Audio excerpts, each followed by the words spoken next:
And this is the XRD or X-ray diffraction image showing the isolated clay specimen. Right now, in this image, you can see there is a peak marked M, right, and K. Right, so M stands for MMT while K stands for kaolinite. Right now, this is just isolated clay. Right, this has not been separated.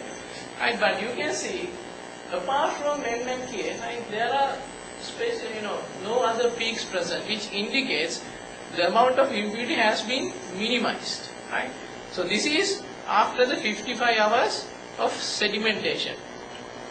Right, now, this is exactly comparison with the literature peaks values and the peaks values obtained from the specimen. You can see there are small differences because in Sri Lankan clay deposits, not only sodium variety of Montmorillonite but also other forms like calcium and magnesium mix exist.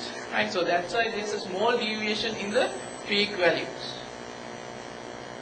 This is the particle size analysis. I know now the thing is we need to extract nanoparticles, so they have to be in the nano range. Right, so actual equipment used in this experiment, they had only the capability going up to 300 microns. So particles below that size were unable to measure by this method. But later on we use another technique which showed that over 40% of the particles extracted were actually below 100 nanometers. Right, now, this is the calculation of the theoretical crystalline size by using the X-ray analysis. You can see this size indicates basically the individual sizes of Montmorillonite particles can be found in each individual specimen. Right, so if they can be like this size, there is no problem utilizing these things in the synthesization of the composite.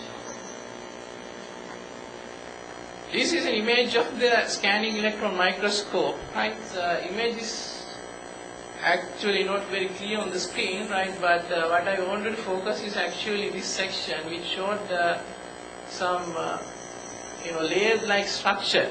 But unfortunately, in my screen it looks good, but in this screen it looks very dark. Right, but the same analysis shows that there are some layer-like structure over here, which is actually characteristic of MMT particles. Right, they actually have individual layer-like structure. So of course, after these sedimentation and process and everything, we use them for the extraction process. And this is the summation of the XRD analysis done for clay specimen 1. This is initial specimen, right? You can see there are a lot of peaks, right? Not only MMT and kaolinite, but quartz and lipase, there are a lot of peaks due to impurities. This is after, the red colored one is after sedimentation, right? That means we have got rid of all the impurities present in this clay specimen.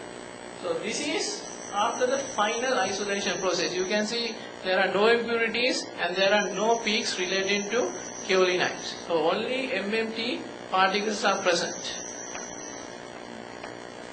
This is all summation of all the XRD analysis done for all the 5 specimens.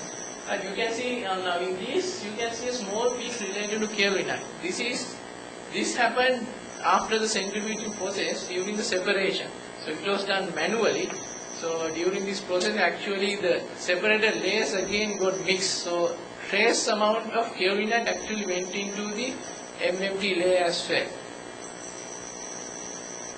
Right, so as in a conclusion, I can say we have successfully isolated the MMT fraction from the local clay deposits, which for a long time period was unable to conduct. Right, so if we can use these minerals in the local industry, there will be not only value addition to clay deposit, but also our industry will have a chance to improve their products and gain international recognition.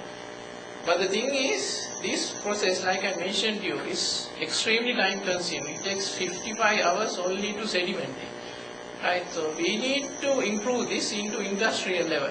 Mainly at the moment we are currently focused on using a series of hydrocyclones and separate these clay minerals within a matter of hours.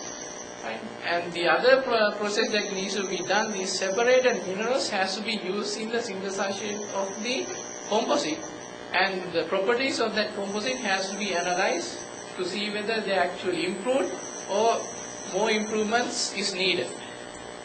So, like I said, this is the first time that actually Sri Lankan context or international context, these two minerals have been extracted. Right, so in the future, of course, we are trying to improve this, and hopefully we will succeed, and our industry will be able to use these minerals in their industrial application. Thank you very much. Thank you very much for that presentation.